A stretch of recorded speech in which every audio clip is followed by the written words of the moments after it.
Hey, dear listeners. Hello and welcome to What Is over here on the Reformed Gamers YouTube channel.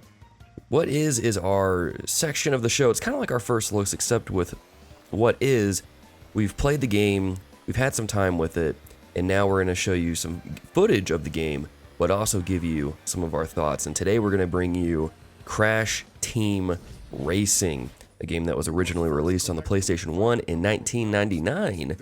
But saw a new light, got remastered, redone, redid up, all fancy and stuff for the current generation consoles. And so we're going to talk about it today. We're going to take a look at it, see how it looks, play it a little bit, and then give you my thoughts on the game. Now, a little bit of personal history on my part with the Crash Bandicoot games in and of themselves is I never actually got to play them. Growing up, I didn't have a PlayStation 1, so I missed out on all the Crash Bandicoot games, the Crash Racing games.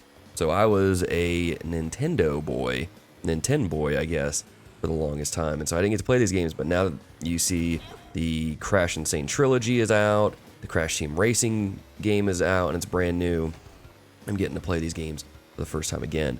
And so here's my thoughts on the game. Here are my thoughts on Crash Team Racing.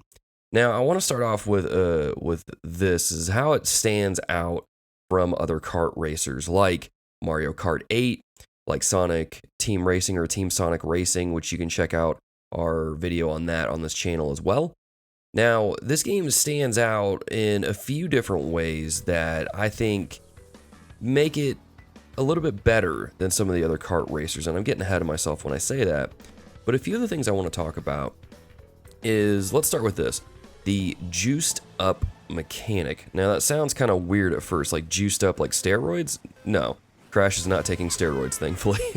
But the juiced up mechanic is similar to what you have in both Mario Kart 8 and Team Sonic Racing, where in both of those games you collect coins or rings to make your kart go faster, and you can collect up to 10 of these.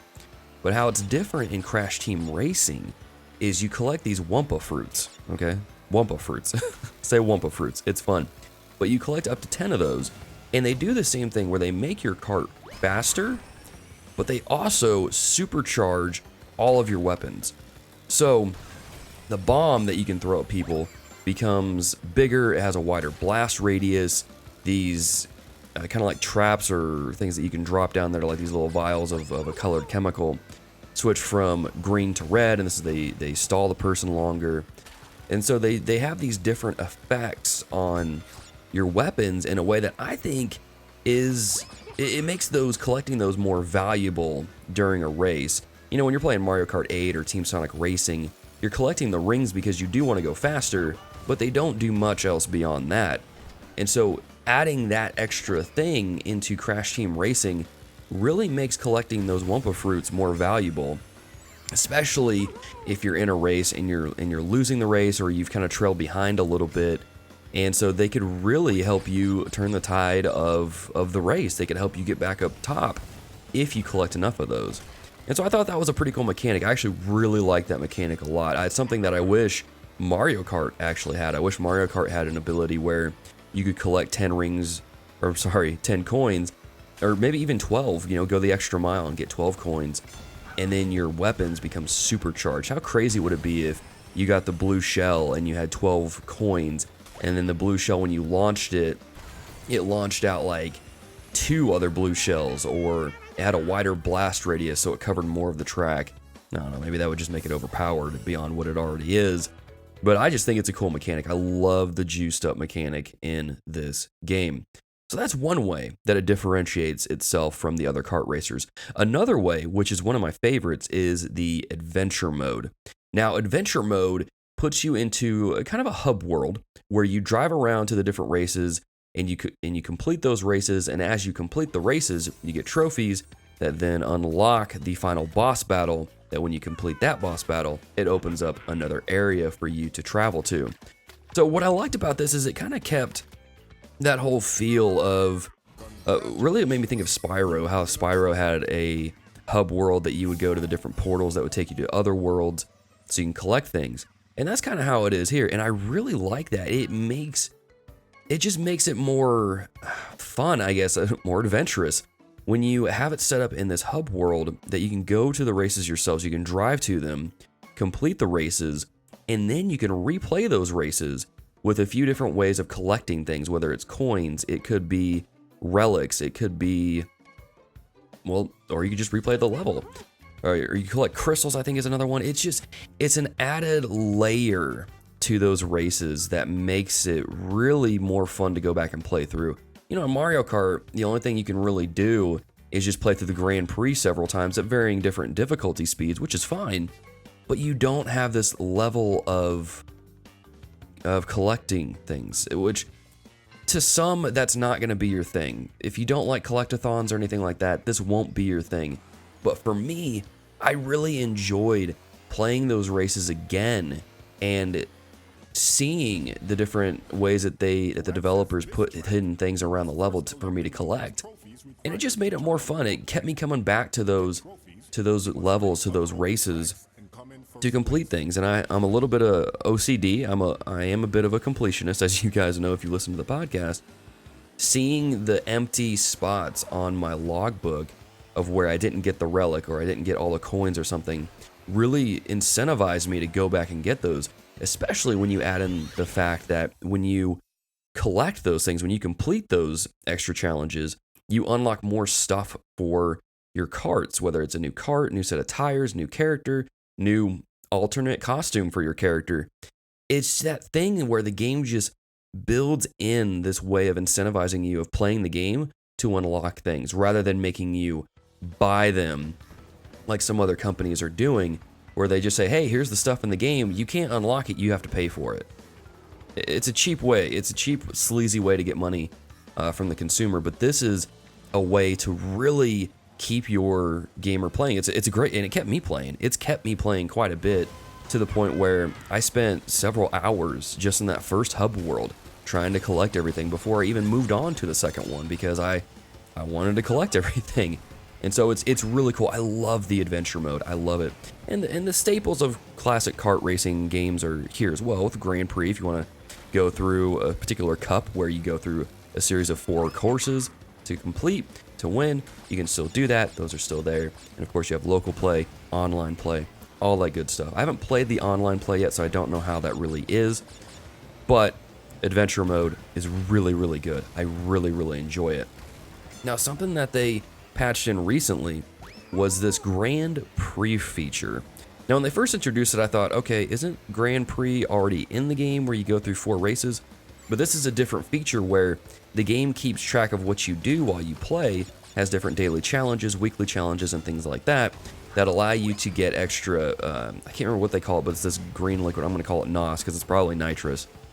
And that allows you to unlock even more content from the game that they patched in for free, like new characters, new carts, new tires, everything. And so it's an additional way for you to unlock stuff while you play the game without taking money out of your wallet. You've already spent, I think this game's $50. You already spent the money on the game itself, and they don't have things in there that make you spend even more money on the game, which is really, really nice. I'm always a fan of that, you know, and it's just a mark of just how sure they were of how good of a game that this company had. I mean, the original Crash Team Racing sold really well, and it is highly praised, so it only makes sense that this new one falls in the same line. Now, one thing that does make it stand out even more so from Mario Kart and Team Sonic Racing is the drifting. This is what's going to turn a lot of people off from this game. I'm just going to be honest with you guys here. The drifting is very clunky. Now, it can be mastered, you can get the hang of it, but whereas in Mario Kart, the beauty of Mario Kart's drifting is that it's very simplistic, but it's also difficult to master. You can pick up a controller and get into drifting and know how to drift around corners and do a good job. What the trick of it is really drawing the most the most distance out of that drift to get a good enough boost to launch yourself further into the course. Now with Crash Team Racing, the problem with the drifting in this game is that how you do it, and I'm going to try and explain this as best as I possibly can without making it any more confusing than it already is. The way that you enter into a drift is you press the hop button, which is the bumper buttons. You press one of those, you go into the drift, kind of like what you do in Mario Kart. but then you have to really kind of finagle the joystick and hold down that drift button to continue the drift. And then as you see the meter move up and down on the bottom right corner of the screen, when it hits the sweet spot to get you an extra boost, you have to press the opposite bumper to activate that boost, and you can do that up to 2 times. It's very difficult to get into at first. To be honest, when I first started playing this game and started messing around with the drift, I didn't want to play this game anymore because it was just too clunky, it wasn't easy, it wasn't accessible. But then I stopped myself and thought, this is another way that it differentiates itself from Mario Kart. It makes it more challenging to really bump up the level of skill when it comes to this game. And I'm not saying Mario Kart's easy by any stretch of the imagination. You bump that up to 150cc and allow all items, and you get in there with some of your friends who are pretty good at the game, it's going to be a challenge. Well, the thing with Crash Team Racing is that it's already a challenge off the bat. It doesn't really ease you into drifting. The drifting mechanic, in my opinion, is a pain in the rear. I don't necessarily like it. I am used to it now. I can drift okay. I'm not like the best at it, but I personally just don't like the drifting and how it's handled in this game. I wish it was more simplified, like it is in Mario Kart, like it is in Team Sonic Racing, but it's just one of those added things that, depending on who you are, it's going to turn you off from the game, which is why I recommend that you at least rent the game to see what you think at first, and then give it a go from there. If you have a friend that has it, play it over there, see what you think. The drifting isn't necessarily as essential as it is in Mario Kart. Mario Kart, you really need to get the hang of drifting, especially in the later courses. And maybe that'll be true of Crash Team Racing here. I'm only on the second island. But the drifting is just, to me, I'm not a huge fan of it. It's fine, I'm okay with it now at this point in the game, but I think it could be better.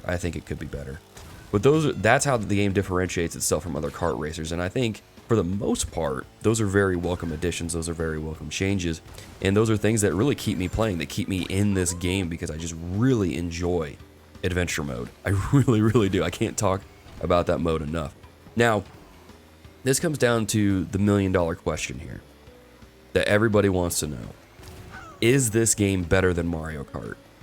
And I think with that, it really depends on who you ask. I think you're going to have people out there that are just typical, Nintendo boys that are going to say Mario Kart's the best there is out there, and they wouldn't necessarily be wrong, but you're also going to have some people out there that just hate Nintendo and say, oh, well, anything is better than Mario Kart, which I disagree with. Mario Kart has kind of set the gold standard for kart racers in the gaming world. However, that being said, Crash Team Racing does do some things better than Mario Kart, and I've already went through a few of those, with the adventure mode, with the Wumpa Fruit, juiced up mechanic. Those really help set it apart from Mario Kart and Team Sonic Racing in a really nice way. Adventure mode, I think, puts it right above Mario Kart just a little bit, because I wish that Mario Kart had this kind of feature and it had this kind of adventure mode where I was put in Hub World, maybe I could drive around Mushroom Kingdom, go to the different races, and then go back and collect some things, maybe like a new cart piece or a new wheel or something like that, just anything that will allow me to keep kind of coming back and keep getting more playability out of it, versus just going through a series of races and getting a cup at the end, which is fine, but after you play Crash Team Racing, it's kind of like, okay, this game's pampering me a little bit over here. So I like that. All those things, in my opinion, nudge it up above Mario Kart just a little bit more. Not by much, but a little bit. Now, the thing is with Mario Kart, though, is that it is the most accessible kart racer out there, and it has the wider array of things to customize your kart with. Now, that might change as I play the Crash Team Racing and see how much is actually in there, but just from a general look, it didn't really seem like there's as much as Mario Kart. Could be wrong, but we'll see. So it just depends on what you really want out of a game. If you're wanting a game that's a great party game, that's great, that anyone and everyone can play, that can get into and enjoy, Mario Kart is going to be the pick, because that's the one that is the most accessible. But if you're wanting a game to play with your friends who are other gamers and you guys love kart racers and you want a challenge, Crash Team Racing is the one to pick. And that's the thing, is that I'm sad that Team Sonic Racing came out when it did, because it kind of pales in comparison to these other two games now. You have Mario Kart 8, and then you have Crash Team Racing. and Sonic is just kind of left in the dust, unfortunately. But it's still a good time. That's the thing with all three of those games. I think no matter which one you pick up, you're going to have fun with, and you're really, really going to enjoy it. So that being said, dear listeners, those are my thoughts on Crash Team Racing. That's what is Crash Team Racing. And I think it's a game worth playing. It's a lot of fun. I'm really enjoying it. If you're playing it on the PlayStation 4, let us know in the comments below, and we'll get a group together and race sometime. But yeah, I'm going to go ahead and end the video here. And until next time, GG and amen.